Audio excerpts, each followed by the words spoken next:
bazani coach wanjye guess what yambwiye ngo mu biryo byose ngo ngomba kurya ngo imboga nizo za mbere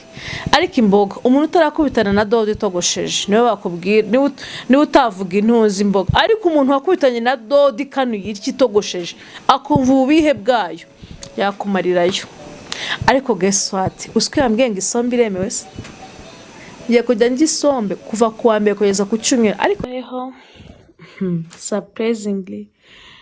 sanze mu rugo bari ubugari none ikintu kibabaje murabizi ko nta muntu usigaza ubugari mu mbare mu ndero ubugari bwose basigaje to kanbuza ni hafi hano to ni murebe ubugari basigaje abana b'abakobwa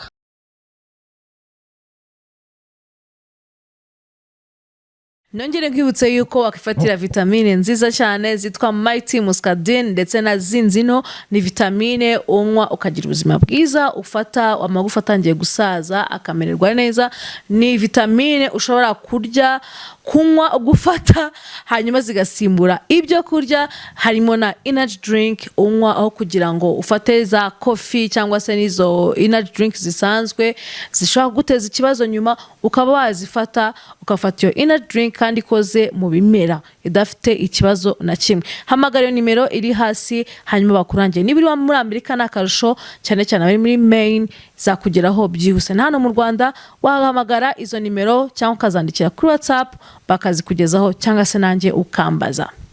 Hi guys, how are you doing? Murabona rero ko ngarukanye na energy na swag na vibes ewana buri kan kose mwihanganira iby'umusatsi n'inzoka inyeganyeza ibyaho murabizi daka kajaga rero wakibaza ngo kano kajaga kari mwiki aka kajaga kagizwe n'amazi ashyushye nicyo kintu ngiye kurarira cyanyuma iri joro so today it was amazing ikintu kiri kuntangaza muri urugendo ntago ndimo gusonza no kwisinze ukuntu byagenze no kuvuga ngo cabs ntago ndi kuzifata ibi babyita fecula sinzi ukuntu coach wanjye kubimbwira ndagusuje my coach Fanny Belgique yabyita ngo ni fecula ibintu by'ifaransa mba natazi nigeze rwanda ngo mubakire ibintu by'igifaransa mba ntazi njyewe nzi ntabire nzi gutabira uyu munsi rero ukuntu wiriwe neza ariko nafashe amavideo makeya ariyo mpamvu je kugira ngo mfate kano ka seni intro ni outro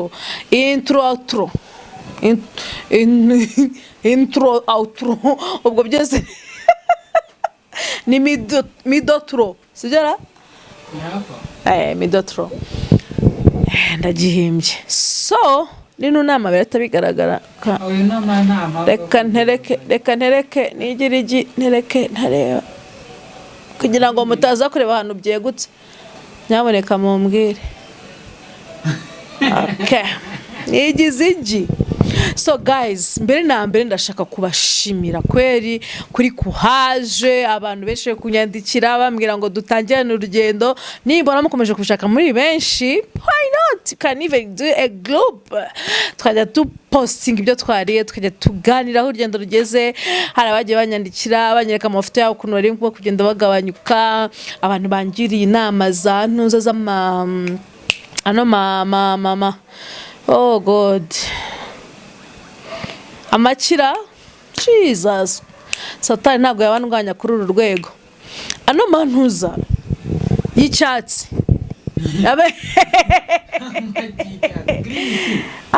green tea ndayengwa ndaza no kwereka ko nanyoye ahubwo no smoothies oh Jesus smoothies ya ari healthy urumva smoothies z'ibintu by'amapina n'ibiki nsanzwe mbizi ariko kubera ko ari bwo ndimo gutangira urugendo ndikwinda guhita ntangira nshaka guhita mfata ibintu bikomeye cyane ntari namenyera ariko smoothies zirabiha pe ndabizi ndaziteguye ngiye kuzitangira mu minsi iri imbere nka next week nshobora kuzitangira uyu munsi rero ikintu cya mbere nimenyereje nako ino minsi na amazi ashyushye no kurya ibiryo bidafite amakabs n'ama proteine makeya ko ndya amagi kuko proteine bambwiye ko ari nziza coach wanjye ambwira ko ari nziza ariko nari maze igihe abantu barabizi inshuti zanjye zirabizi ukuntu nkunda inyama nyinshi pe nta kintu zitwaye inyama ariko numvaga ari nyinshi ndashaka kuzigabanya kugira nyine nyende kuri ritme ntazongera ari ukuntu urya akantu gato nkuko nk'inyama nziriye nonaha nk'ubu ngubu nshobora gushokerwa kubera ukuntu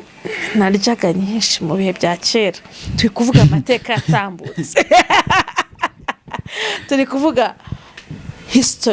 history ayo ni amateka ya kera amateka atakituranga nk'abana b'Imana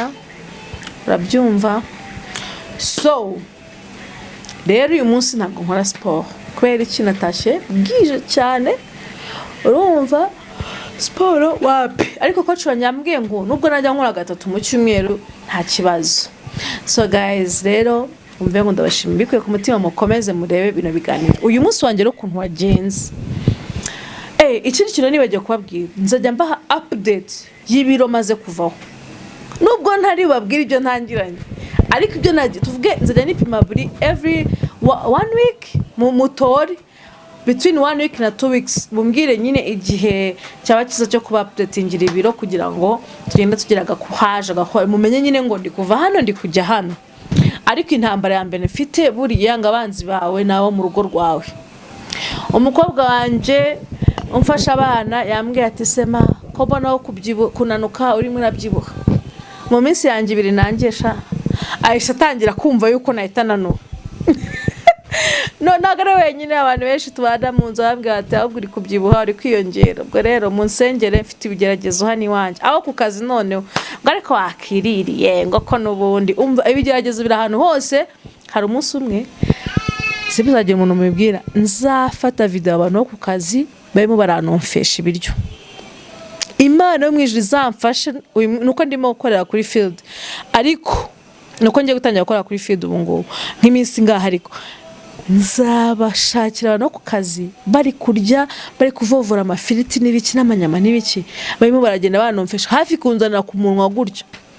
ariko dufite none umuntu umwe hari umbwira buri munsi ariko wariye uri kwigira ibiki ndi mu bigeragezo mumbe hafi mufate umutima wanjye mumfate kuko mundekuye nago so kugira ngo wenda to cut the story short uyu munsi nafashe amazi mu gitondo aza kubibereka bwa mbere amazi ayakazuyazi ndayanywa nta kibazo ariko nari ifite naka watermelon gatoya ndabifata ko nabyutse numva harimo akayaga hari kurumva mu nda harimo akayaga ariko ntibitindi niko kuntu ndimo kwiyumva ariko mumve ngimbaraga ni zose nta gushaka kubyumva ukuntu numva mfite imbaraga rwose kandi nta kintu gitera imbaraga nshaka gufata muri no minsi hanyuma rero coach wanjye yaranyishe ngo nari imyumbati ngo nyakumbati kamwe ngo nimboga nyinshi cyane ndaje nababwire inkuru nziza mbazaniye ku bantu murimo gushaka kugabanya ibiro hanyuma ndangije gufata amazi hashemo ariko ubwo nyine rwa rugendo muraruzi ga toilette ni va evie no kuvuga ngo kuri toilette 11 ibyo byo maze kumenyera byo ntago nabifashe nanze kugira ngo nazabawalinga ikindi cya kabiri nafashe litiro bwa mbere nafashe amazi hacemo akanya ndongera mbere yuko mfata amazi ya kabiri nanyweye kantuza ubwo nafashe amazi mfata imbuto hanyuma nza kunywa ka green tea akavido kako wenda bahita kabashiriramo nyuma ya green tea rero nibwo naje kugira gute kundi kubivuga ariko rero nubwo mane hagaze abanza akayara kaba karimo nafasha amazi avaho inoza imbuto zivaho fata ka green tea ivaho ndangije fata ndi mazi ya kabiri bwari bumaze kwira nifite nakazi nditahira byumve ngo nta kintu ngeze mfata kindi uretse ibyo ngibyo maze gutaha rero nuko bashize itara ariko tumasaya n'injoro baje bashireho akanuza kanye nariye agasalade kanye nariye nariye salade nababeshye kumanywa nafasha amagi ngo narese kushiri kuvuga nk'ari byahise kumanywa nafasha amagi 2 mu gitondo ngo mu gitondo nka saa nare nko 8 amagi 2 gusa nta kindi kintu nafashe. Hanyuma rero nijoro mfata salade irimo igi rimwe, avoka, bitunguru, inyanya. Muraza kubibona ku ka video bagiye kweso. Umunsi wanjye nuko wiriwe, nta siporo ndi bukore, ngiye kuryama, ngiye gukaranjame. Hanyuma Yesu aduhana umugisha. Inkuru nziza mbazaniye coach wanjye, guess what, yambwiye ngo mu biryo byose ngo ngomba kurya ngo imboga nizo za mbere. Ariko imboga umuntu utarakubitana na dodo itogosheje niwe bakubwira, niwe utavuga intuzi imboga. Ariko umuntu wakubitanye na dodo ikanuye itogosheje akumva ububihe bwayo yakumarirayo. Ariko guess what, uswe yambwiye ngo isombe iremewe se. Ngiye kujya ngisombe kuva kuwa mbere kugeza ku cyumweru, ariko sinzi ingana gute, sinzayikaranga. Cyekane nazemo kanuza ka olive oil, ariko ngo amamesa wapi, akona amamesa si ibintu byanjye. Inyama ziremewe, agasombe karimo ubunyobwa, urumva inyama ziremewe n'ukuri. Protein kucyeka ku bagabo, abagabo nimwe ngo murwara amaguti, ariko izino nyama z'umutuku ngenda zirinda ko ndazikunda cyane iyo nziriye non stop. Urumva ngiye defo mfite mu mirire. Iyo mvuze ngo nakonaga mu buzima bwanjye bwose ikintu cyose iyo nyihaye nuko niba uvuga ngo ni muri regime ndayikora pe, ariko ninyivamo nabwo nago biryo kuvuga ngo ndagerageza ngo dukeya shana ngo bipfa kunkunda. Niba ari inyama ko kunkunda inyama zo isi yose irabizi. Ariko yambwiye ati wowe isombe rwose iremewe, ni imboga, ni nziza, nta kibazo. Harimo ubunyobwa, urumva ubunyobwa ngo bamo proteine, nabwo ni imboga, akanyama. Haka kanyama nzashyama gake, turaza kubiganiraho turebe. Sinzashyama izibinure cye kozoya, nta binure nzashyiramo. Nzashyiramo utunyama nyine turaho tw'umunsi, cyangwa nyashyiramo nk'agafi cyangwa se nka ariko yes sombe ni maka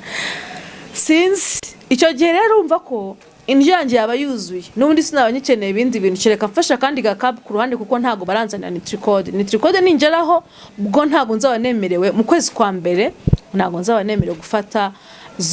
bino byo kurya bitera imbaraga. Ariko isombe niyumvisha umutima wanjye nishimye, numva nk'ibintu by'ibinyamuneza neza binjemo. Bambwiye agasombe nyabo ayeye Shan niwo muneza nafite rero mu minsi imbere nk'ejo bundi gutyo nzagashaka. Ubundi safari yanjye nikaburema agasombe n'agapotage, wenda ngiye mbisimbiranya gutyo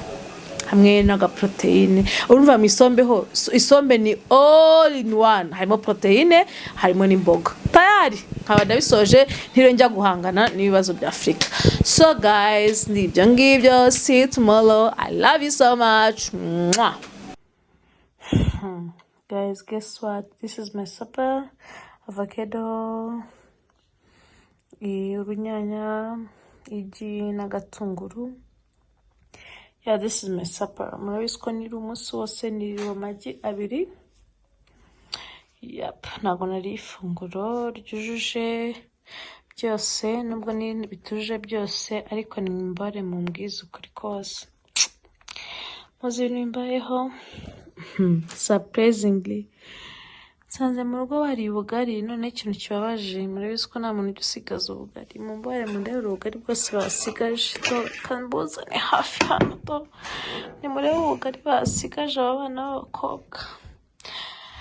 And as you know, I'm a fan of ubugari, but I'm not going to touch on it. No kuri, I swear. Ko donde yani imboga zabwo ngiziriya bazipfundikiye easy, ariko ntabyo ndi bufateho. I'm going to eat my salad, then I go to sleep. Ariko mbabwiza ukuri ndashaka nitricode mu buryo buhagije pe Fani wambariye ukama nitricode ukandinda ibi bintu to kandi yeah, good night.